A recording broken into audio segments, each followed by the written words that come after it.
अस्सलाम वालेकुम, क्या हाल चाल है आप सब लोगों के।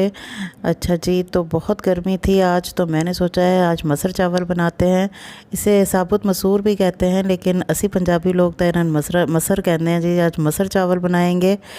तो थोड़ा सा डिफरेंट तरीका इसमें मैंने किया है, जिसकी वजह से जी हो गई घर में वाह वाह, क्योंकि मसर की शक्ल बहुत खूबसूरत इससे आई है।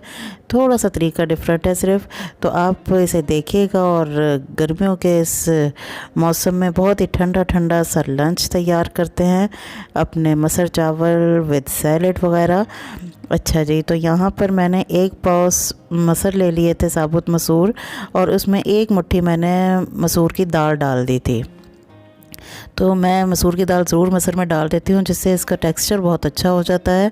तो इन दोनों चीज़ों को मैंने 1 घंटा के लिए वॉश करके भिगो दिया था अच्छी तरह से, ताकि ये ज़रा फूल जाएं। और अब मैंने इसमें सिर्फ 2 चम्मच 2 टीस्पून इसमें नमक डाला है, और कोई चीज़ इसमें नहीं डलेगी, बाकी चीज़ें इसमें बाद में डालूँगी। तो इसे मैं 20 मिनट के लिए प्रेशर कुकर में मैंने लगा दिया है, ताकि ये मसर अच्छी तरह हमारे गल जाएं।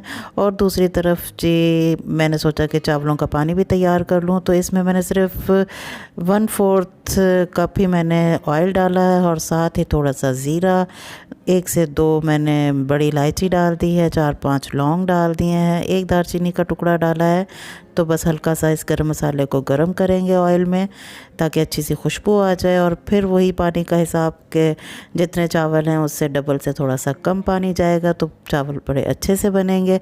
और साथ डाल दिया है नमक। इसमें बॉयल आएगा तो मैं इसे एक साइड पर रख दूँगी। ये चावलों का पानी हो गया तैयार हमारा। जब चावल भिगो दूँगी तो फिर इसमें थोड़ी देर भिगो के तो डाल दूँगी, और साथ ही हमारे वहाँ पर मसर तैयार हो रहे हैं। तो ये जल्दी जल्दी से हमारा लंच तैयार हो रहा है जी। अच्छा, 20 मिनट बाद मैंने यहाँ पर प्रेशर कुकर का ढक्कन हटाया है, तो मसर कुछ इस तरह से है। अब इस वक्त ये गाढ़े से होते हैं, आप इसमें यही डोई सी लेके अच्छी तरह से ज़रा इसे मैश कर लीजिए। और इतनी देर में यहाँ पर बन रही है सैलेड। तो ये जी इतनी तेज़ नहीं मैं काट रही हूँ, ये मैंने स्पीड फास्ट की हुई है, नहीं तो इतना स्पीड नहीं है मेरी। कोई भी खाना हो जब सैलेड साथ बन जाती है तो इसको 4 चांद लग जाते हैं खाने को।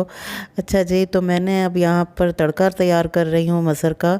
तो थोड़ा सा ऑयल लिया है मैंने पैन में, और उसमें एक प्याज ब्राउन कर लिया, और 1-1.5 चम्मच मैंने इसमें डाला है लहसुन अदरक का पेस्ट। लहसुन अदरक का पेस्ट का मैंने कच्चापन दूर कर लिया, और फिर इसमें डाल दी थोड़ी सी हरी मिर्चें, और साथ ही अब पाउडर मसाले डालेंगे, जिसमें हल्दी, नमक, और नहीं, नमक तो मसर में डाला हुआ है, हल्दी और लाल मिर्च मैंने डाली है। आप इसमें अपने टेस्ट के अकॉर्डिंग डालिएगा, और थोड़ा सा पानी डालकर इस मसाले को अच्छी तरह से भून लेंगे। अच्छा, मसर में भी आप नमक चेक कर सकते हैं, अगर आपको कम या ज़्यादा उस वक्त लगे तो आप इसमें इस वक्त मसर में नमक डाल लीजिए।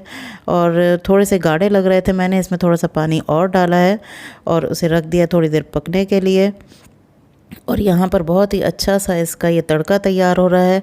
ये इसमें यही ख़ास बात है कि इसका तड़का जो हम आखिर में लगाते हैं ना, इस तरह सारी चीज़ों का, तो इसमें इसके मसर की पूरी लुक चेंज हो जाती है।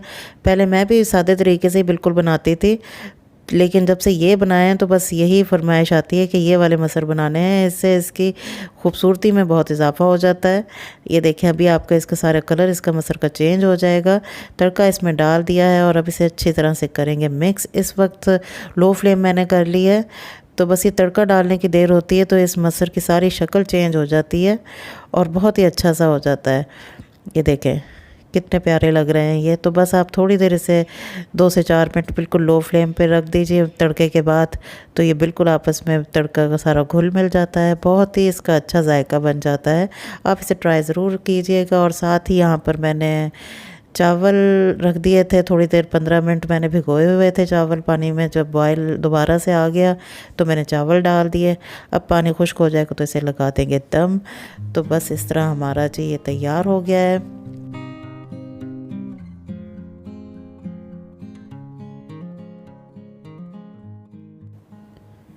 गर्मियों की जी ये ख़ास डिश होती है, ठंडी ठंडी बिल्कुल होती है। मैं तो कहती हूँ मसर चावल हो और सार सैलड हो, अचार हो, तो कोई गोश्त कौरमे बिरयानियाँ कुछ नहीं अच्छी लगती है इसके आगे। ये इतना सिंपल और इतना मज़े का खाना होता है। तो लग रही है ना जी पार्टी हो रही है जैसे। तो चलिए जी अब चलते हैं, फिर मिलेंगे किसी और नई रेसिपी में। आप भी इसे इस तरह से बनाइए और एंजॉय कीजिए। तो मिलते हैं फिर। ज़िंदगी बखैर। अल्लाह हाफ़िज़।